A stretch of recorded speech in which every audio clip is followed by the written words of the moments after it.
Sí, doctora, se ve. Ya, muchas gracias. Bueno, entonces, micobacterias. Micobacterias es todo una familia, Mycobacterias SeAe, género Mycobacterium. Ya, ven cómo se escribe Mycobacterium. El género Mycobacterium abarca varias especies de micobacterias. Estas no son ni gram positivas ni gram negativas como ya habíamos comentado, ¿no? Son unas bacterias especiales, diferentes a las demás, podríamos decir. Son más exigentes. Ya. Bueno, entonces hablamos del género Mycobacterium. El de mayor importancia clínica es Mycobacterium tuberculosis. Entonces, Mycobacterium tuberculosis es una bacteria aeróbica. Aeróbica, no es anaeróbica, es aeróbica.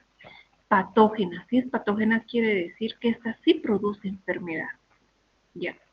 Es el agente infeccioso causal, es el agente causal, el agente etiológico de la tuberculosis.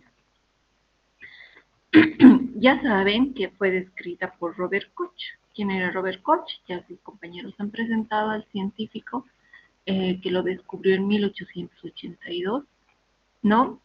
Y al tratarse de una bacteria aeróbica, obviamente necesita la presencia de oxígeno para vivir, y algunos autores la clasifican como gram positiva, pero en realidad no es ni gram positiva ni gram negativa, es micobacteria. Por lo tanto, se utiliza otra tinción para su identificación porque su estructura en la pared bacteriana es diferente a las gram positivas o gram negativas.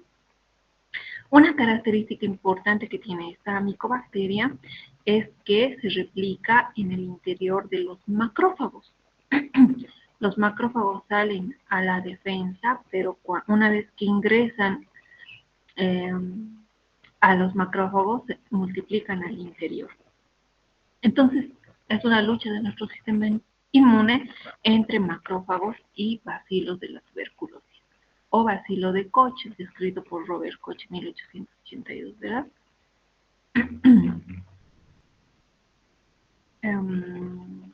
Un grupo expuesto, ¿no?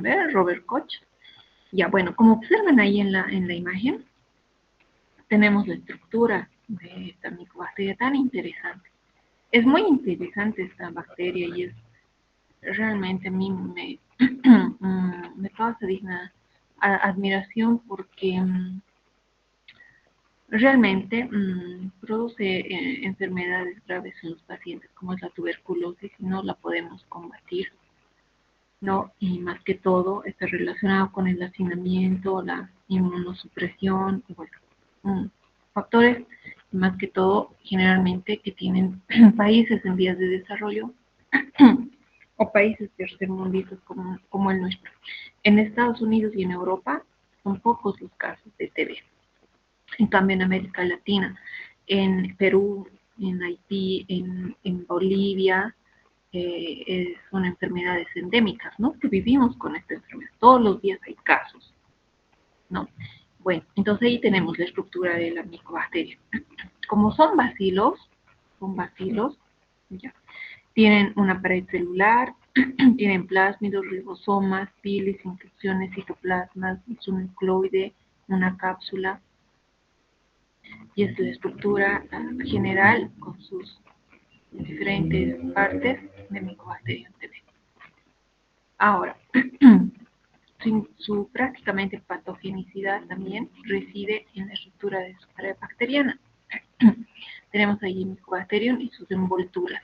La estructura de la pared se asemeja a las de las gram positivas, por ello es que algunos autores la mencionan como gram positiva, pero en realidad la clasificación microbiológica, Mycobacterium es un género estudiado muy aparte. ¿Por qué? Tiene alguna similitud. En cuanto a la pared celular, tiene alto contenido lipídico, 60% de su peso seco, se hace referencia a que contiene lípidos, también contenido proteico en la pared, aproximadamente el 15%, que da origen a la PPD de Mycobacterium TB, que es la vacuna. Y tenemos acá, este es la Mycobacterium, el género Mycobacterium, ven acá.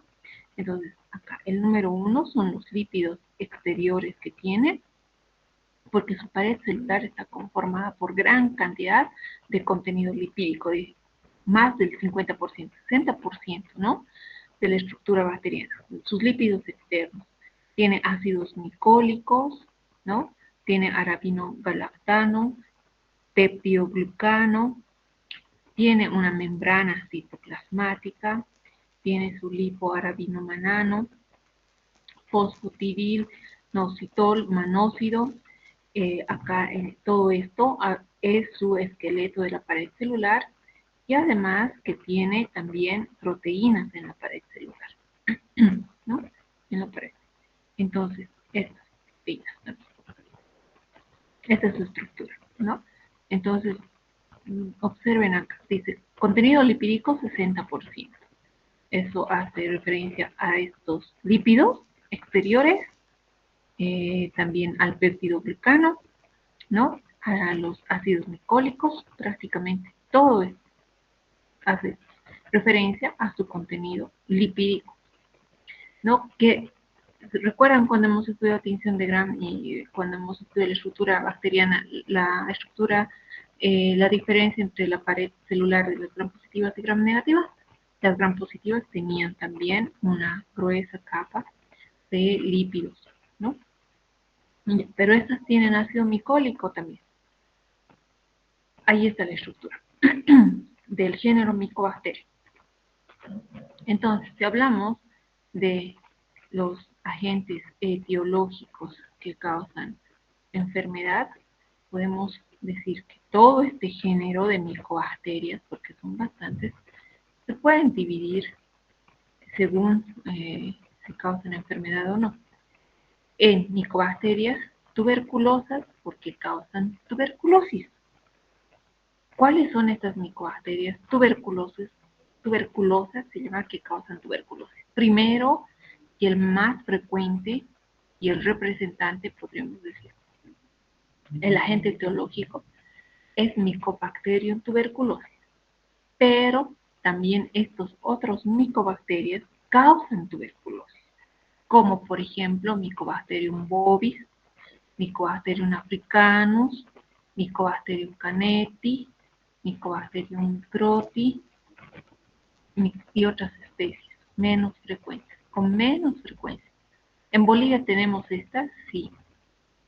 Y durante el tiempo que he trabajado yo con bacterias y con tuberculosis, al año más o menos identificábamos o aislábamos un Mycobacterium bovis o uno de estos africanos, caneti. Es poco frecuente, pero sí existe, circula en nuestro país con menos frecuencia. Obviamente la mayoría de las tuberculosis son producidas por Mycobacterium TB, pero estas otras también, ¿no? Sobre todo esta bovis que está presente en la leche de algunos mamíferos, como de las vacas acá en nuestro medio, y se toma la leche contaminada.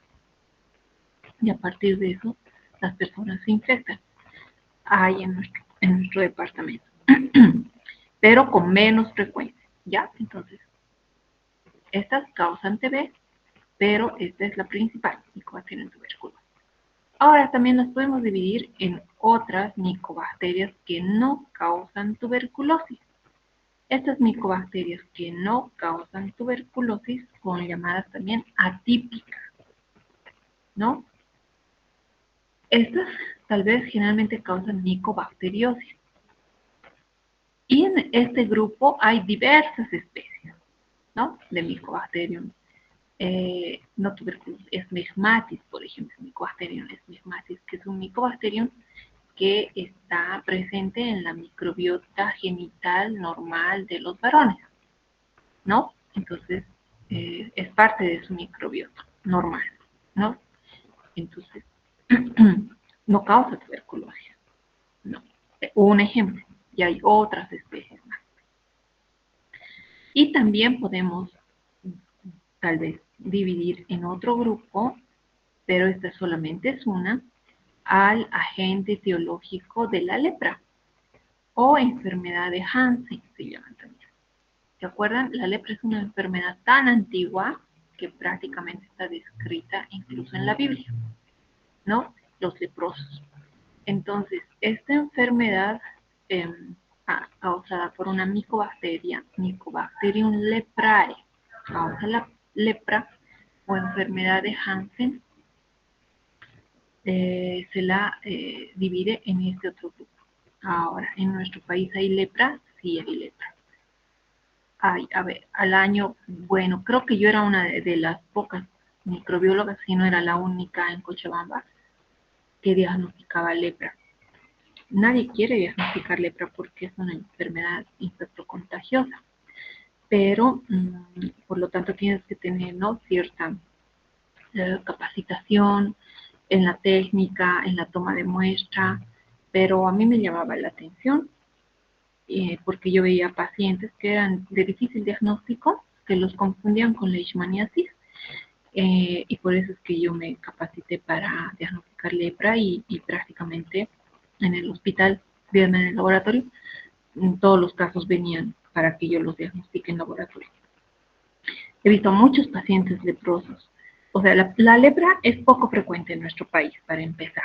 Hay comunidades, sobre todo por La Paz, alguna provincia, y hacia Sucre, que tienen casos de lepra. Hay personas que tienen. También hay un centro de leprosos camino a Jorochito, y otro hacia Santa Cruz, y otro hacia Sucre. Uno de ellos es Jorochito, donde ahí están hospitalizados todos los leprosos de Bolivia. Los llevan ahí para su internación, su tratamiento, su seguimiento, porque es una enfermedad crónica. Entonces, una vez que los pacientes llegaban de cualquier parte de Bolivia, los enviaban al laboratorio, yo les realizaba el análisis. A ver, al año, como promedio, tenía unos 5 sospechosos, como promedio, 5 sospechosos, y de ellos unos 3, 2 al año eran positivos para lepra, ¿no? Y muchos han sanado gracias a que se ha identificado la bacteria, al diagnóstico, y el médico, porque generalmente pocos médicos también tratan esta enfermedad, los infectólogos, epidemiólogos, pocos en Cochabamba, y además que el tratamiento también tiene que ser guiado, y también el tratamiento lo da de manera gratuita el ministerio, pero tiene que ser un tratamiento controlado, ¿no? Entonces se han recuperado y muchos también han abandonado, ¿no? Pero ¿existe lepra en nuestro país? Sí existe, en nuestra ciudad sí, ¿no? Y son pocos los casos, pero es una enfermedad que no ha desaparecido. Eso está ocasionado por Mycobacterium leprae. No causa tuberculosis. La lepra es diferente a la tuberculosis. Tuberculosis es una enfermedad respiratoria. La lepra es una enfermedad de la piel y de las articulaciones. Lo vamos a ver más adelante. Ya, muy bien. Entonces, allí tenemos, ¿no?, el género Mycobacterium. Entonces, son bastantes Mycobacterias, pero ya hay, obviamente en la clasificación son muchísimas. Ahora nos vamos acá dice, en cuanto a la morfología y función y generalidades, existen más de 130 especies, ¿se imagina? Más de 130 especies, tantas especies. Y bueno, ya saben que fue descubierto por Robert Koch en 1882. También se los considera como inmóviles, son delgados, rectos o ligeramente curvos.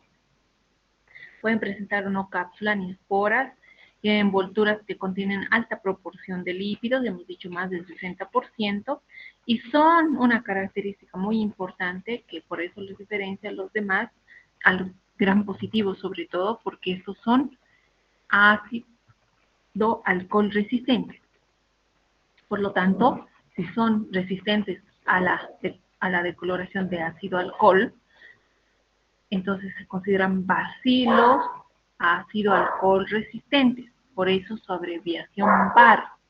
BAR viene de bacilo alcohol ácido resistente, que resiste a la decoloración de alcohol con ácido. ¿Ya? Entonces resisten, esa es su característica. Y este alcohol ácido lo tiene la tinción de cielo, ¿verdad? Es su segundo colorante en la tinción de cielo. El alcohol ácido.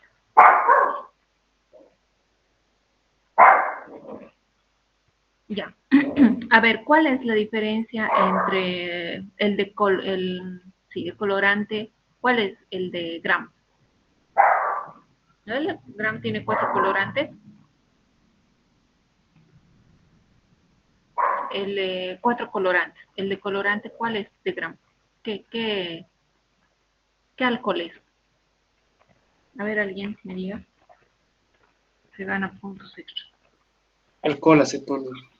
Muy bien. Alcohol acetona. Es alcohol con acetona. En ciel es alcohol con ácido. Ya. Entonces, es diferente, ¿no? La tinción. Entonces, estas resisten a la decoloración del alcohol ácido. Ácido clorhídrico se puede usar, ¿no? Generalmente, ya. Con alcohol, ¿no? Entonces, ese es el segundo colorante de la tinción de ciel. Ya bueno, ahí tenemos a Robert Koch. Tenemos esta placa con leucocitos y acá están los bacilos, los VAR.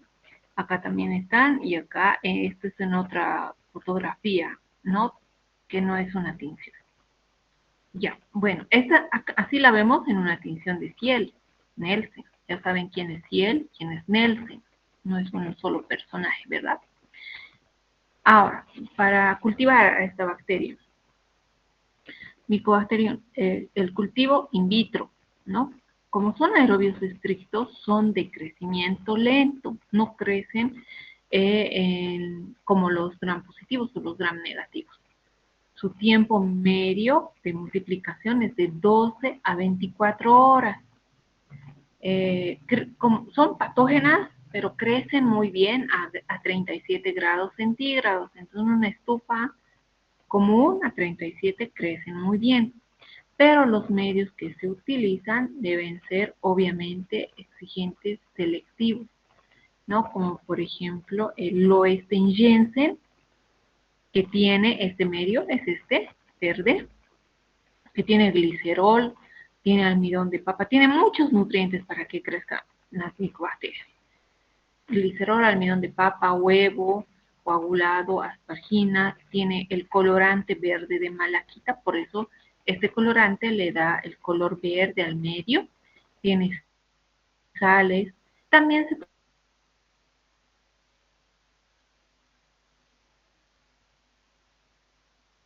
no crece en un agar sangre, en un agar macónclino, porque desde ya son bacterias con estructura diferente, por lo tanto, sus características de crecimiento y exigencias son diferentes.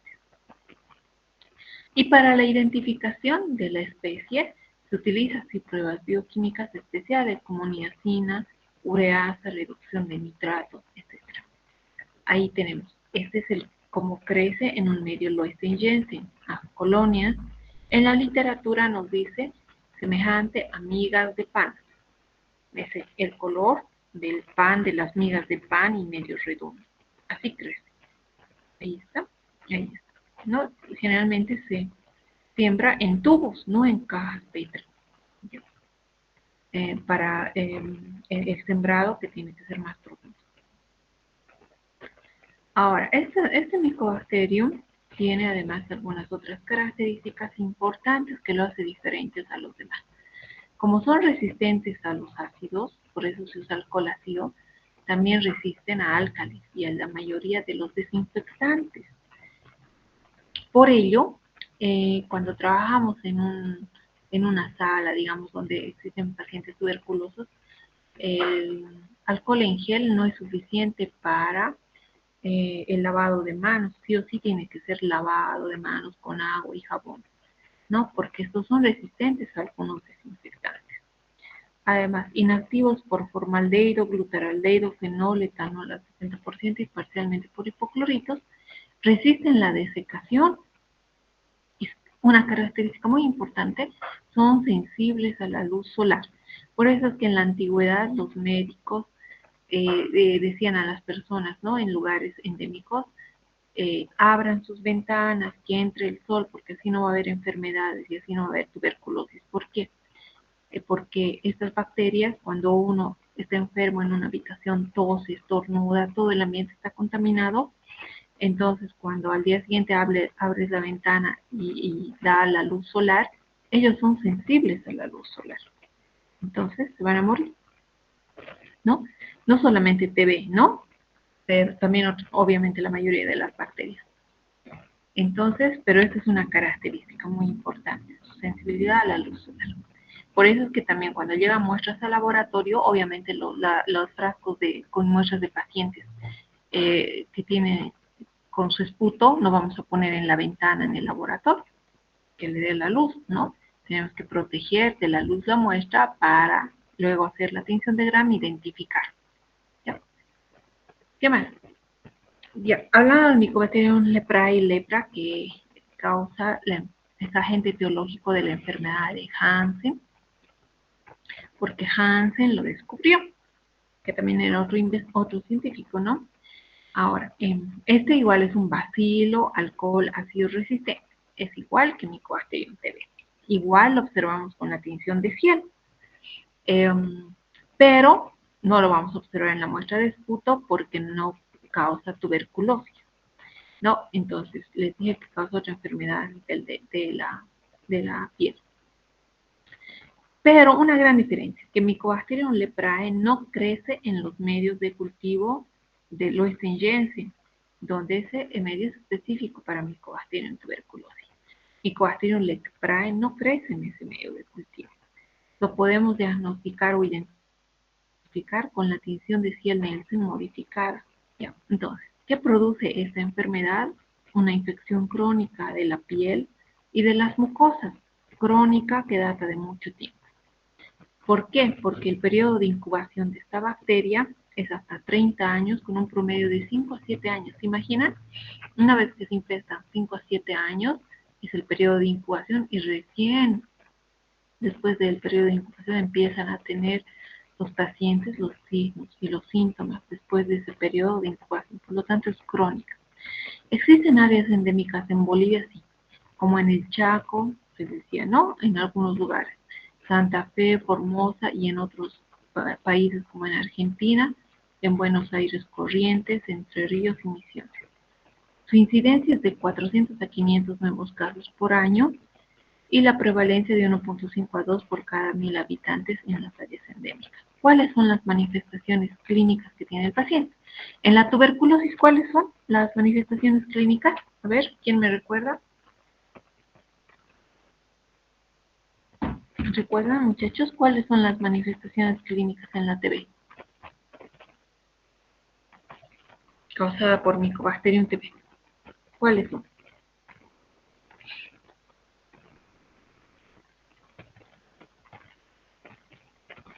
Chicos, ¿están ahí?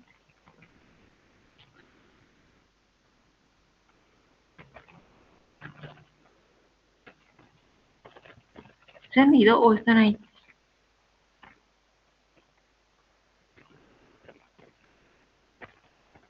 No hay nadie.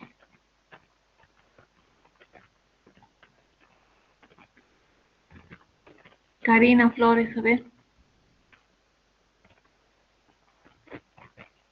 Doctora, tos, malestar en el tracto respiratorio. Ya, general. ¿Qué más, pero? A ver, ya, Karina. Está bien. Pero cualquier persona puede tener tos y no tener tuberculosis. A ver, José Alfredo.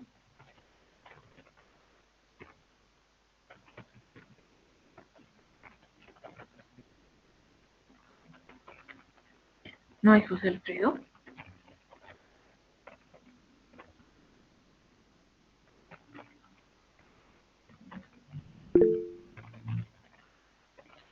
Diego.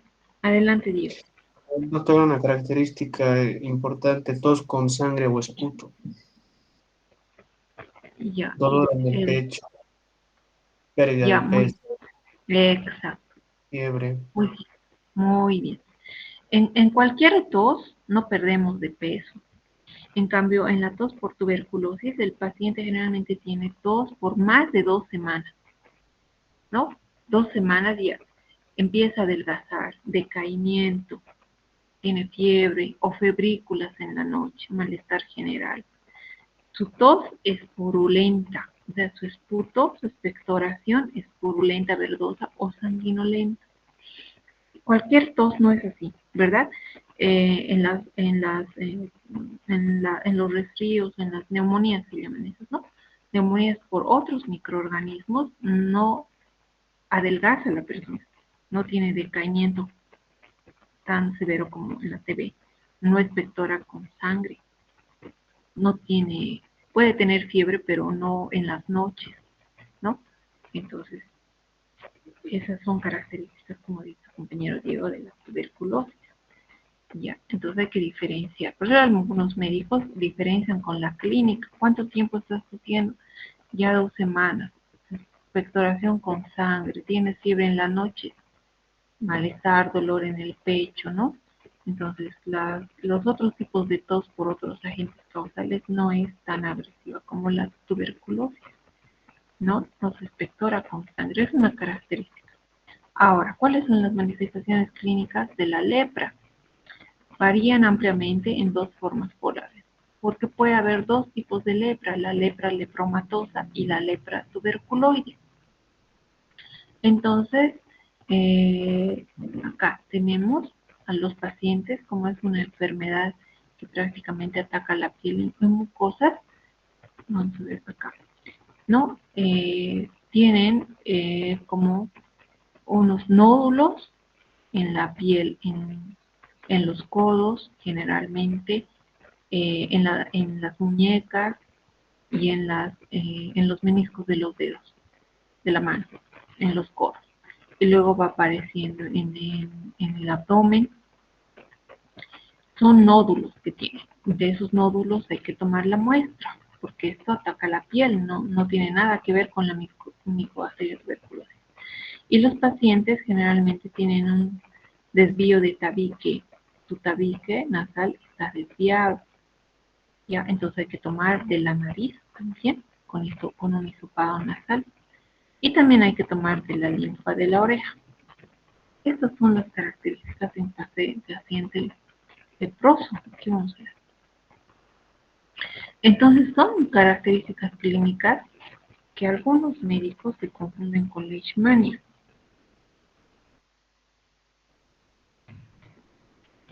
Porque en la parte de la nariz tienen las mismas características.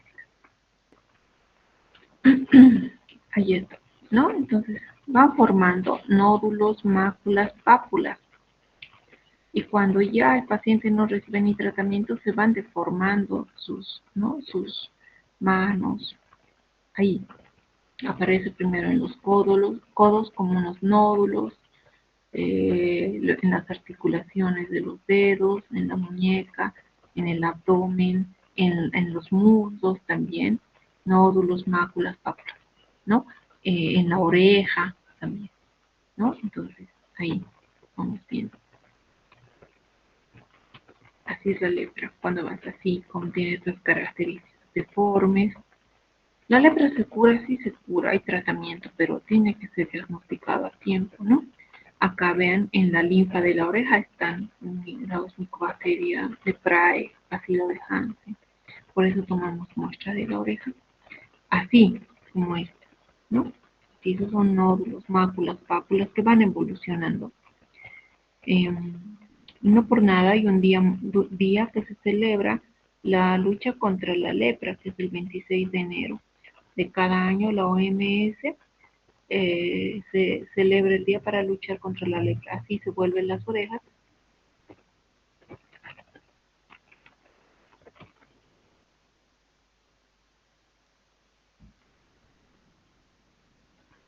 Es muy triste, la verdad, ver a estos pacientes. Y generalmente son de recursos escasos, ¿no? Y bueno, ahí la nariz a veces se torna así, por eso muchos confunden con leishmania, muchos médicos, y así, ¿no? Se va deformando, por eso tiene el tabique desviado, ¿no? Cuando les tomamos y ingresamos el hisopo, sentimos que el tabique está desviado. Y bueno, se toma de la oreja porque también en la oreja les empiezan a salir como estos nódulos, máculas en la cara, en el abdomen, y bueno, ¿no? Entonces, ¿cómo se toma la muestra? No necesitamos una muestra de esputo y hacemos la tinción de Ciel como para diagnosticar tuberculosis. En este caso debemos tomar muestra de estas lesiones, de esas lesiones, y teñirlas con la tinción de cielo. Y ahí vamos a ver a Mycobacterium, pero se trata de Mycobacterium leprae. Entonces, en resumen, ¿no? Ahí tenemos la clasificación de las diferentes micobacterias, ¿no? Miren acá, siempre la primera va a ser Mycobacterium tuberculosis. Luego africanus, bovis, ulcerans, cansai, y todas las demás micobacterias, Darty, etcétera. ¿Cuál es la temperatura de crecimiento óptimo para cada especie de Mycobacterium? Su crecimiento con pigmentación en la luz, en la oscuridad, la prueba de alaniacina dan positivo o negativo, la prueba de reducción de nitratos dan positivo o negativo, la prueba de hidrólisis de Stewart dan positivo o negativo, son pruebas de identificación para Mycobacterium. Todo esto lo pueden encontrar en diagnóstico microbiológico de Kahneman, que también está en nuestra bibliografía, en nuestras referencias bibliográficas, y en el capítulo 19 de Mycobacterium. ¿Ya? ¿Qué más? En cuanto a la nomenclatura de las micobacterias que están seleccionadas por orden de presentación, siempre la tuberculosis. ¿Por qué? Porque es la más patógena para los seres humanos. 3 cruces de patogenicidad, ¿no? Nombre común aceptable, bacilo tuberculoso humano. Nombres no reconocidos, dice comentarios, produce tuberculosis humana y es altamente contagiosa. La tuberculosis es altamente contagiosa. Luego tenemos Mycobacterium bovis, que es un bacilo tuberculoso bovino. Produce tuberculosis bovina y humana. Se utilizan las cepas avirulentas para las vacunas del bacilo de Salmonella acidorum, la BCG. Esa es la cepa que se utiliza para la vacuna. Estos generalmente hemos dicho que la adquirimos por consumir leche contaminada de vacas, ¿no? Que están infectadas por Mycobacterium bovis. Mycobacterium ulcerans también es patógena para el hombre. Está asociado con infecciones cutáneas en el trópico. Mycobacterium africanus, también patógena. Esta forma intermedia entre Mycobacterium bovis y Mycobacterium tuberculosis se encuentra en el norte y centro de África. Por eso es africano, ¿no? Más que todo es frecuente en África. Mycobacterium cansai, ¿no? Son fotocromógenas, cepas raras, no pigmentadas. Mycobacterium marinum son también patógenos para el hombre, no están asociados con infecciones cutáneas y así vamos viendo todas, ¿no? Entonces sus características, su patogenicidad para los humanos, 3 cruces altamente patógena, otras que son menos patógenas, pero siempre la más frecuente, la Mycobacterium tuberculosis, ¿no? Ahí tenemos todas las Mycobacterium, ¿no? Acá tenemos Mycobacterium, complejo Mycobacterium tuberculosis, es Mycobacterium, el complejo Mycobacterium tuberculosis abarca a un grupo de micobacterias que causan tuberculosis, por eso es un complejo. ¿Cuáles son? Mycobacterium tuberculosis, estamos reiterando, bovis, africanus, ulcerans. Hay otras que son conocidas como las fotocromógenas, también las de crecimiento rápido, etcétera, con menos frecuencia causan TB. Ahora, ¿cuáles son los fármacos que se utilizan para tratar a estas micobacterias? Estas se realizan en laboratorio, la sensibilidad, ¿no? En diferentes medios de cultivo. Puede ser en Leusten-Jensen, también a partir del crecimiento de Leusten-Jensen y también en Mildet Group, ¿no? Los fármacos que se utilizan para tratar la tuberculosis o las micobacterias son isoniazida, streptomicina, rifampicina, etambutol, kanamicina, etionamida, capreomicina, cicloserina, piracinamida. Esos son los antibióticos que los países que tienen esta enfermedad deben establecer en sus protocolos qué medicamentos van a utilizar para los enfermos en su país. En nuestro país se utilizan 4 de estos: la isoniazida, rifampicina, streptomicina y etambutol. ¿Ya? Según el Programa Nacional de Tuberculosis. Quizá ha aumentado alguna más, pero hasta donde tengo conocimientos son esos, porque hay esquema de tratamiento. También el tratamiento para esta enfermedad, sobre todo micobacteria en tuberculosis, es mínimo 6 meses, ¿no? Y bueno, se tiene que hacer un seguimiento guiado para evitar que el paciente eh, no cumpla con su tratamiento y luego le pueda dar una recaída. También las bacterias mutan a resistentes y ya estamos hablando de tuberculosis multidrogo resistente y como hay pocas opciones de tratamiento ya se complica para el paciente el tratamiento, ¿no? Entonces, eso es en la parte de generalidades de micobacterias. Vamos a ver otra presentación. ¿Alguna duda hasta acá?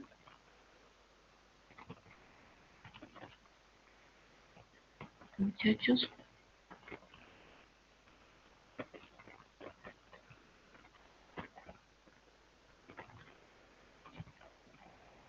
Preguntas, dudas.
Ya, vamos a compartir la otra presentación más. Son 3 presentaciones de micobacterias, pero vamos a quedar en 2, ¿no? Porque parece que no están ustedes en la clase.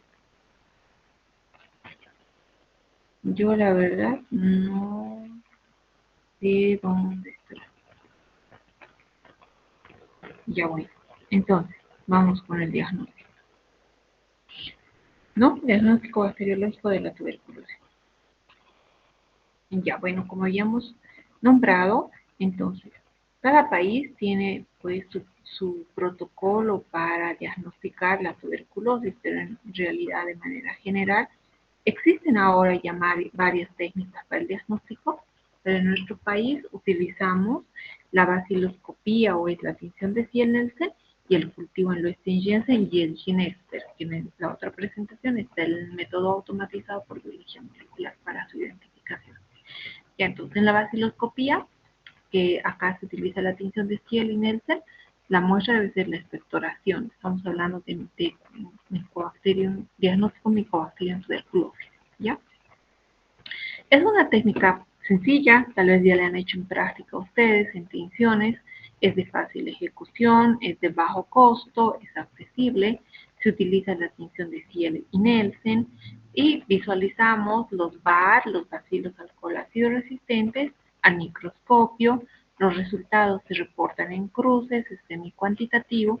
Permite esta tinción, esta técnica nos permite identificar la fuente de infección, es decir, un paciente con una muestra, una expectoración y realizamos la tinción de piel y es positivo y identificamos. Es una técnica de elección para el diagnóstico rápido, porque eso se hace rápidamente. Un paciente puede ir al laboratorio y en el día, en la mañana, ya le entregamos su resultado, porque es una técnica rápida, ¿ya? Para diagnosticar a un paciente y también para realizarle su control de tratamiento, porque pueden ser pacientes que ya han sido diagnosticados y están con tratamiento, tienen que ir reduciendo su carga bacilar, ¿no? Y podemos ir viendo cómo va disminuyendo de 3 cruces, 2 cruces, 1 cruz. Pero una baciloscopía negativa, que salga negativo, no observemos ningún VAR, no descarta que el paciente tenga TB, por su sensibilidad no es alta. Entonces, si sale negativo, no nos está diciendo no tiene TB, puede ser que tenga TB. ¿Ya? ¿Por qué? Porque tiene una menor sensibilidad. Su sensibilidad es menor a la del cultivo. Su especificidad es baja y requiere que la muestra de esputo generalmente sea representativa. Quiere decir que tenga de 5.000 a 10.000 bacilos por cada ml para poder detectarla. Estas son las características de la baciloscopía que se denomina cuando usamos la tinción de cierre. Ahora en el cultivo, hemos dicho que usamos el medio luistengense. Este cultivo tiene mayor capacidad diagnóstica, ¿no? Su sensibilidad aumenta de 86 que tiene la baciloscopía a 94 que tiene el cultivo. Lo malo que en esta técnica el bacilo crece muy lentamente, ¿no? Forma colonias visibles que podemos ver así a simple vista, pero su crecimiento es lento. En esta técnica, el cultivo positivo sí confirma que el paciente tenga tuberculosis. Es un método confirmatorio, es el gol estándar. Pero también otra desventaja es que es un procedimiento costoso porque el medio de cultivo es costoso, no es como los medios convencionales. Y el resultado prácticamente se entrega en mucho tiempo, que generalmente dura de 4 a 8 semanas. ¿Imaginan tanto tiempo? 2 meses para el resultado, ¿no? Porque esperamos que crezcan, que desarrollen las bacterias. ¿Ya? Afortunadamente, en algunos países los ministerios subvencionan estas técnicas para el diagnóstico, donde sobre todo hay mayor cantidad de pacientes, ¿no? Donde la prevalencia es elevada. En nuestro país, el SUS, el Seguro Universal, cubre a través del programa de tuberculosis, prácticamente paga estas pruebas a los pacientes, ¿no?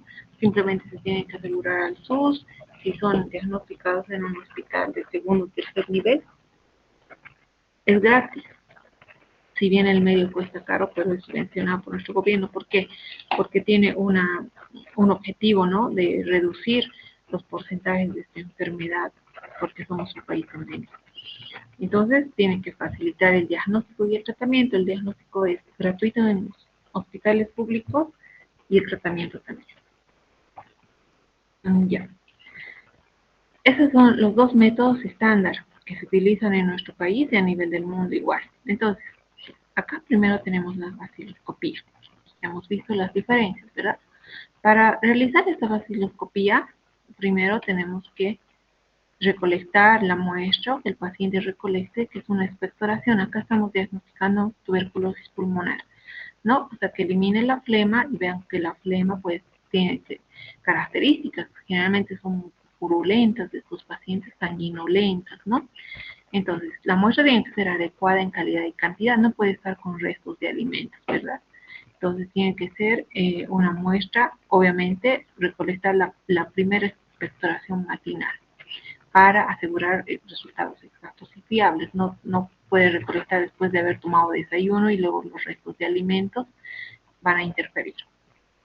Luego, en los hospitales existen formularios para que ustedes van a usar en el laboratorio igual cuando vayan a hacer el internado para la fase preanalítica, ¿no?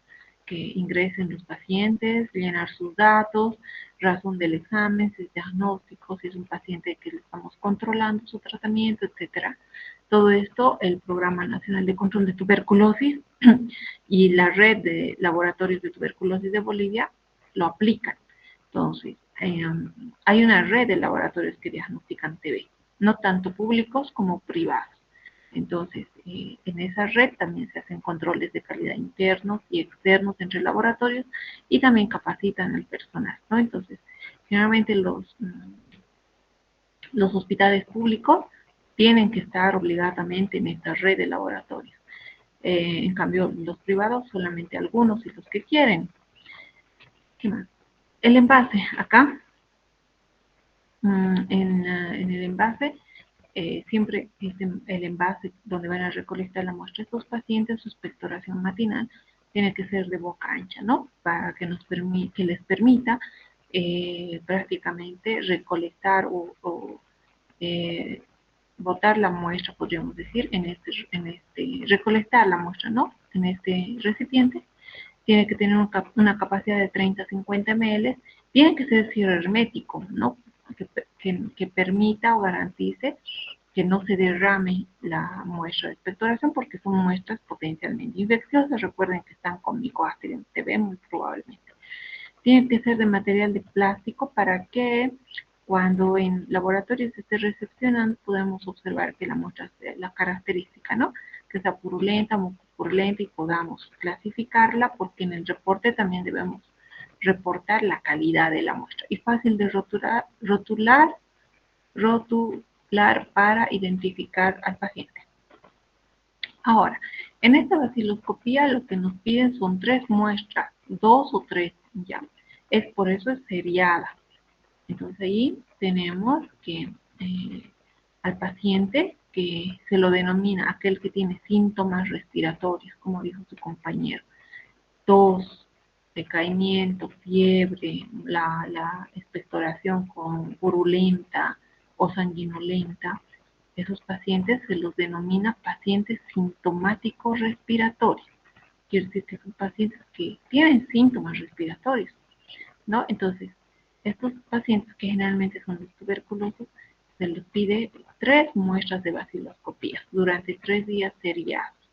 Una puede ser al momento de la consulta, otra al día siguiente en ayunas y otra al día siguiente. 3 o por lo menos 2. Una no tiene mucho valor diagnóstico. También las muestras salivales no tienen mucho valor diagnóstico, ¿no? Tienen que ser muestras purulentas, ¿sí? Si el paciente no puede expectorar la flema, hay que decirle que se agite, que trote, que corra para que pueda eliminar una muestra representativa.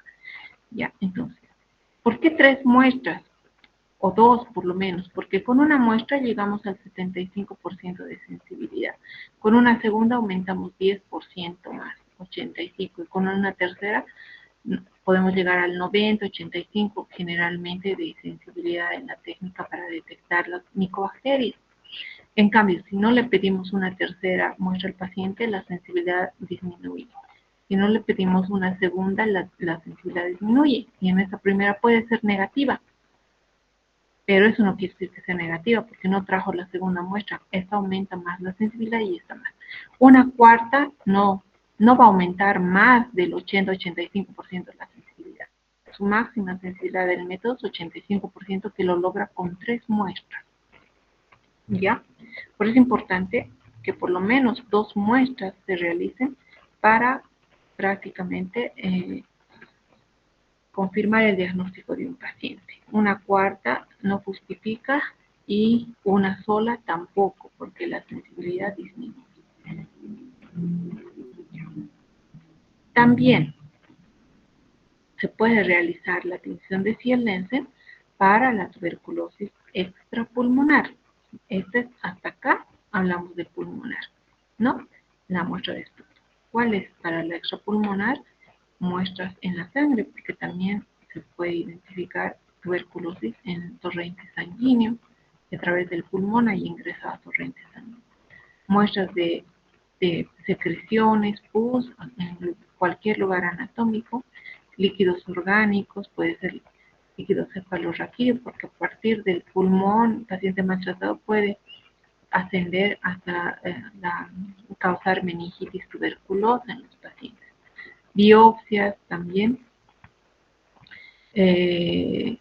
pero en estas muestras prácticamente sí o sí debe ordenarse cultivo, ¿no? Porque con la tinción de Ciel-Lensen la sensibilidad disminuye, por lo tanto el cultivo es diferente.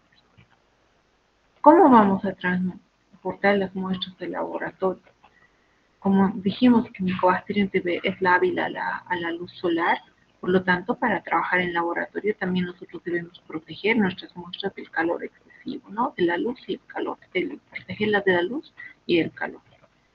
Se debe acondicionar de forma tal o al paciente indicarle que no exista riesgo de derrame. Por eso debe usar esos envases con tapa rosca para evitar derrames, son muestras potencialmente infecciosas.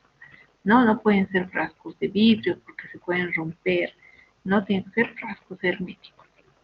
Debe enviarse lo más pronto posible al laboratorio, ¿no? Y si están alejados, por ejemplo, en las provincias, sobre todo, donde el laboratorio del centro de salud es alejado de una comunidad, por ejemplo, donde hay algún paciente, o en el laboratorio para referir a otro laboratorio, se puede conservar 3 a 4 días en refrigeración de 4 a 8 grados centígrados la muestra, pero más de 4 días no.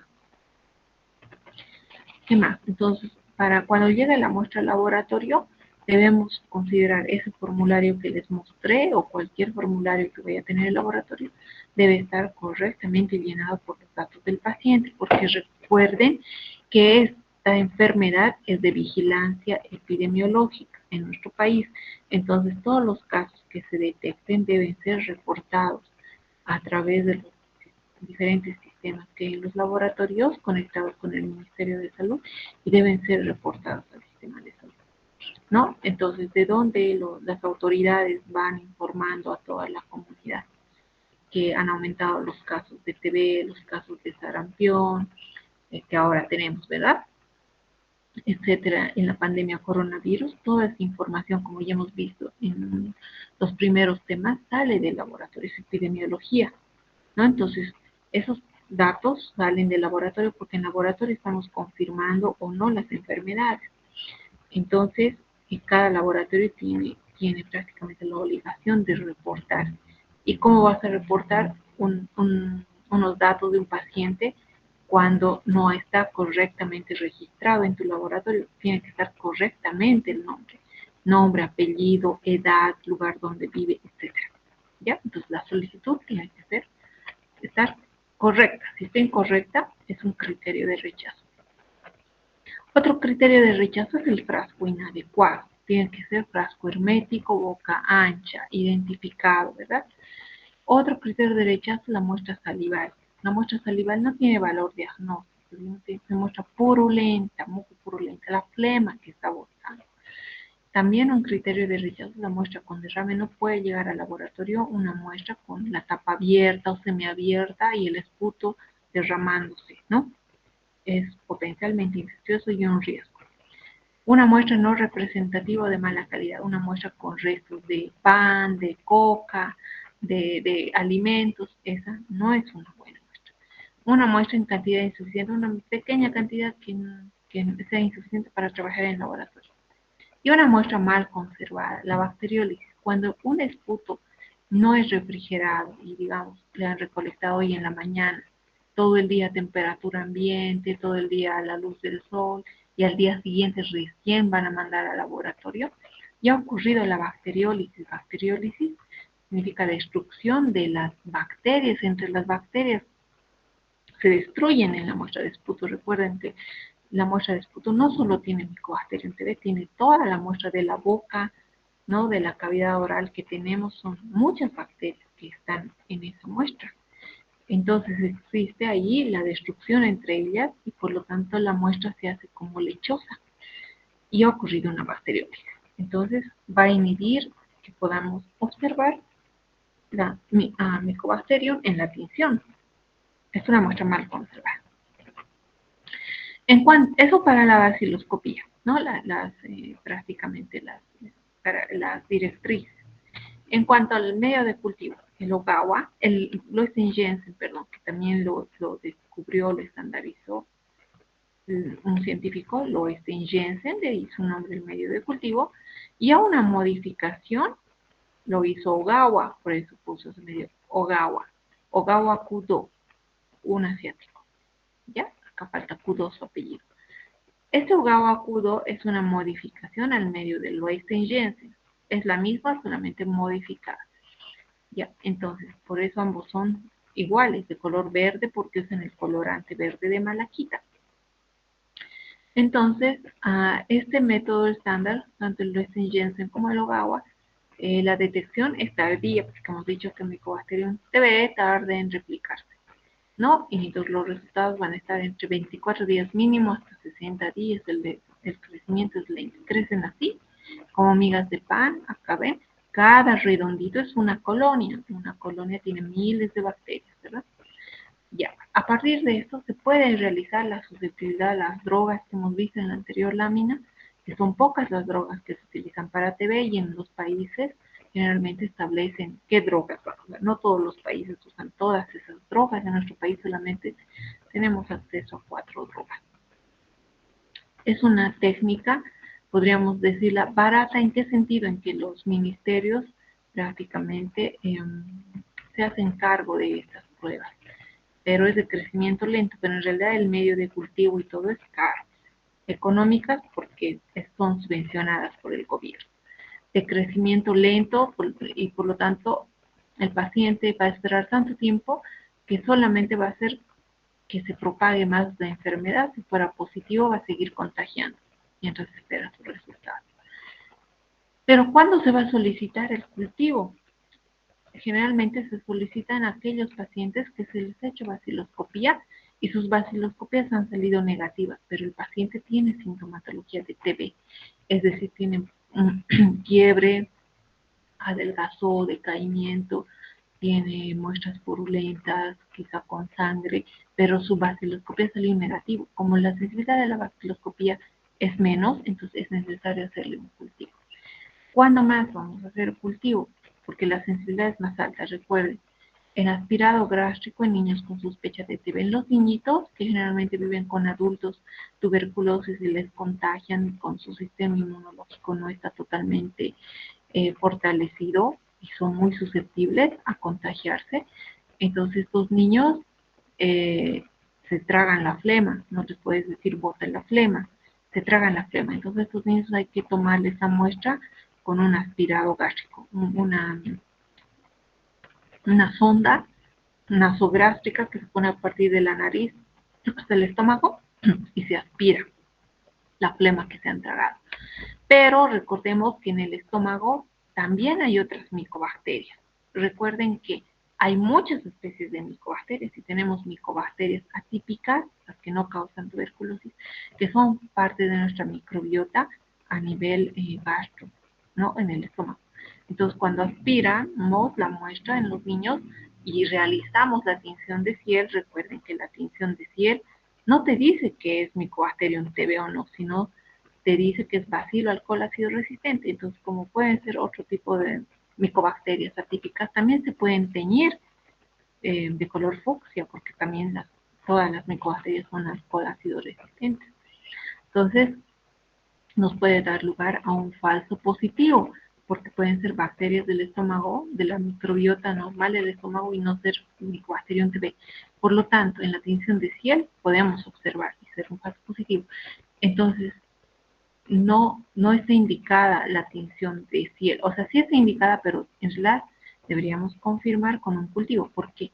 Porque en el cultivo Loestengensen solo crece Mycobacterium tuberculosis. No crecen las demás micobacterias, es decir, las atípicas no desarrollan, solo desarrollan tuberculosis, ¿ya? ¿Cuándo más indicamos micobacterium, cultivo Loestengensen? En muestras extrapulmonares, ¿no? Como las hemos visto, también en casos de pacientes con esputo, casos de pacientes sospechosos con TB, que ha salido su baciloscopía negativa, y el médico dice, pero ¿cómo su baciloscopía negativa? Y recuerden que los médicos además se apoyan en las imágenes, ¿no? Y le hacen una radiografía de tórax, y en la radiografía de tórax, según la clínica, según el médico, parece tuberculosis. Entonces, como que está dudoso su diagnóstico, en ese caso se tiene que hacer cultivo para confirmar. ¿Cuándo más? En caso de pacientes, no, en caso de esputos, de casos de pacientes tuberculosos que son catalogados como pacientes con recaídas, fracaso terapéutico, ¿no? Recaída, ¿qué quiere decir recaída? Que el paciente ha sido diagnosticado tuberculoso, ha terminado el tratamiento, pero después de un tiempo, puede ser meses, puede ser años y puede ser muchos años, vuelve a tener síntomas y signos de TB. Esa es una recaída. El paciente terminó su tratamiento, curó la enfermedad, pero después de un tiempo vuelve a recaer, porque su sistema inmunológico vuelve a decaer y otra vez se activa la TB. Es una recaída. En esos casos se realiza cultivo. ¿Cuándo más? Fracaso terapéutico. Cuando el paciente toma la medicación, pero no responde a la medicación. O sea, sigue teniendo los signos y síntomas, los medicamentos no hacen efecto al paciente. Ha ocurrido un fracaso terapéutico, tiene que cambiarse de esquema. En ese caso también se realiza cultivo para poder aislar Mycobacterium y hacerle un estudio de resistencia a qué otros medicamentos se puede cambiar el tratamiento de ese paciente. Entonces, cuando realizamos cultivo, también cuando ustedes vayan al internado van a tener que realizar este formulario. En todos los centros de salud, hospitales, se realiza diagnóstico de TB. Están obligados porque tenemos que hacer vigilancia de esta enfermedad, ¿no? Porque, como les dije, en Bolivia la tuberculosis es endémica, ¿ya? Entonces, todos los días hay casos. Y lo que tenemos que hacer es evitar que se propague más, como con un diagnóstico rápido. ¿Y quién hace el diagnóstico? En laboratorio nosotros, microbiología. Bueno, entonces acá es el formulario para el cultivo, donde tienen que llenar los datos correctamente para reportar al ministerio. Entonces, la muestra para el cultivo, la misma, la expectoración, el esputo, tiene que estar correctamente llenado, el frasco, igual que para la vaciloscopía, la misma muestra sirve, ¿no? Tiene que estar identificado, enviar inmediatamente al laboratorio. Entonces, ¿cuáles son las muestras que nos sirven para cultivar? Las muestras pulmonares, puede ser el esputo, la expectoración, el lavado o aspirado gástrico, como les dije en el caso de los niños, que se tragan la flema y hay que sacarles con una sondita la flema. El aspirado bronquial en pacientes que no pueden expectorar, hay que aspirarles a nivel de los bronquios, porque en los bronquios se van acumulando también los Mycobacterium TB, ¿no? Entonces se hace un aspirado, que es una técnica invasiva ya con los médicos neumólogos generalmente, y esa muestra sirve para el diagnóstico. Esas son las pulmonares. Tiene que ser generalmente, puede ser una muestra en envase estéril, para vaciloscopía 3 dijimos, enviar lo más pronto posible al laboratorio o refrigerarla de 4 a 8 grados centígrados, máximo 7 días. En las muestras extrapulmonares, para diagnóstico de TB extrapulmonar, como TB meningia, el líquido cefalorraquídeo hay que analizarlo, otros líquidos, puede ser sinovial, puede ser peritoneal, en la sangre también, puede ser abscesos, pus, puede ser heridas, lesiones, puede ser materia fecal, tuberculosis gastrointestinal, puede ser también que al paciente le dé tuberculosis urinaria, la orina, ¿no? Entonces la TB no solo Mycobacterium TB no solo ataca el pulmón causando tuberculosis pulmonar, también hay la tuberculosis extrapulmonar, ¿no? Y la más frecuente de la tuberculosis extrapulmonar es la tuberculosis urinaria a nivel del sistema renal, que le da una infección urinaria por Mycobacterium TB. También la tuberculosis meningia. Ya, es otro tipo de tuberculosis extrapulmonar, causada también por Mycobacterium tuberculosis. Generalmente se dice que estos pacientes que hacen tuberculosis extrapulmonar en algún momento de su vida han iniciado con una tuberculosis pulmonar y de ahí se ha diseminado a diferentes órganos, regiones anatómicas donde les ha dado una tuberculosis extrapulmonar, ¿no? Con el tiempo. ¿Ya? Para las extrapulmonares, pues, por ejemplo, para el líquido cefalorraquídeo se tiene que realizar una punción a nivel lumbar, ¿no? Entonces, obviamente la muestra, esa punción lo realiza el médico y nosotros debemos proporcionar un frasco estéril, ¿no? Y enviar lo más pronto posible al laboratorio y tenemos que detectar en el líquido cefalorraquídeo con la tinción de cielo y cultivo, porque hemos dicho que el cultivo está indicado para extrapulmonares, ¿no? Porque la sensibilidad es baja en extrapulmonares, ¿ya? Y ver las dos técnicas. El líquido pleural a nivel de la pleura, porque puede causar inflamación en la membrana que recubre el pulmón, que es la pleura, y puede estar ahí acumulado Mycobacterium, ¿no? Entonces, esto funciona en los médicos de un modo. Ahí también puede encontrarse micobacterias. Peritoneal a nivel de la cavidad del peritoneo, en el corazón, pericárdico y sinovial también en la rodilla. Entonces, para todas esas muestras también se debe usar anticoagulante en base estéril, realizan punciones los médicos y envían al laboratorio. Nosotros realizamos la tinción de Ciel y también el cultivo. En biopsias también, ¿no? Puede ser biopsias donde también podemos encontrar ahí Mycobacterium TB y de la misma manera un corte de la biopsia, tejido, ponerla en solución fisiológica o en agua destilada estéril, nunca en formol y enviar lo más pronto posible a la muestra. También puede ser pus, ¿no? A nivel de alguna herida, de algún absceso, el envase estéril, no usar hisopos para evitar la desecación, se puede humedecer, sí, con solución fisiológica o agua destilada y enviar lo más pronto posible a la laboratorio. En orina, ¿no? La muestra de orina para el diagnóstico de TB renal, esta sí tiene que ser seriada igual que la expectoración. Por 3 días tiene que traer el paciente su muestra de orina, pero en envases más grandes, de 300 a 500 ml, de boca ancha, transparente, y eso tenemos que sembrarla en cultivo luestengiense. No sirve en la orina la tinción de Ciel, porque como hemos dicho, el varón también tiene otras micobacterias presentes en la microbiota, y cuando realizamos en la tinción de Ciel podemos observar micobacterias, sí, pero no son las tuberculosas. Son otras micobacterias propias de la microbiota, entonces puede dar lugar a un falso positivo, igual que el aspirado gástrico de los niños. Entonces acá sí o sí el cultivo nos va a decir si es tuberculosis o no, que es más específico, ¿no? Y luego lepra, ¿no? Ahí tenemos el bacilo de Hansen, que hemos dicho que es alcohol ácido resistente, que causa una enfermedad bacteriana crónica de la piel, afecta a los nervios de las manos, de los pies, a la membrana de la nariz, y los síntomas generalmente son dolor en la piel, en el lugar donde prácticamente puede ser en las manos, ¿no? En las hendiduras, entumecimiento de las manos y pies, empiezan a formarse nódulos, como han visto en las anteriores imágenes, nódulos, máculas, pápulas, y como ataca las membranas de la nariz, se desvía el tabique y el paciente tiene la sensación de una nariz congestionada. La tinción de Ciel observamos así, igual micobacterias.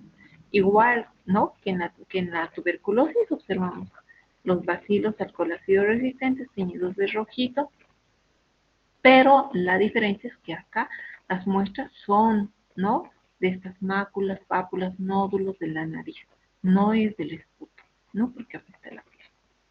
Ahí. No sé si tienen alguna pregunta, muchachos. Muchachas. ¿Alguna duda, pregunta acá?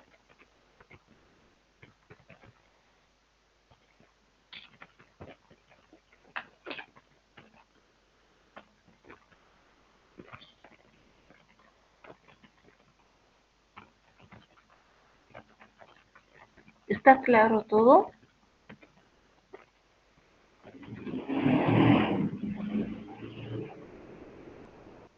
Chicos, chicas.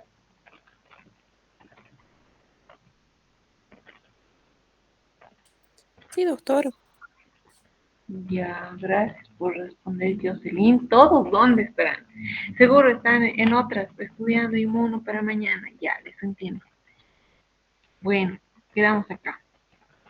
Ya, entonces nos falta todavía una presentación para concluir TV, micobacterias. Y nos vemos la siguiente clase. Voy a poner cualquier anuncio en la plataforma. Más seguro que pasemos presencial. Y bueno, ya vamos coordinando. Ya que les vaya muy bien mañana. Hasta la siguiente clase, muchachos.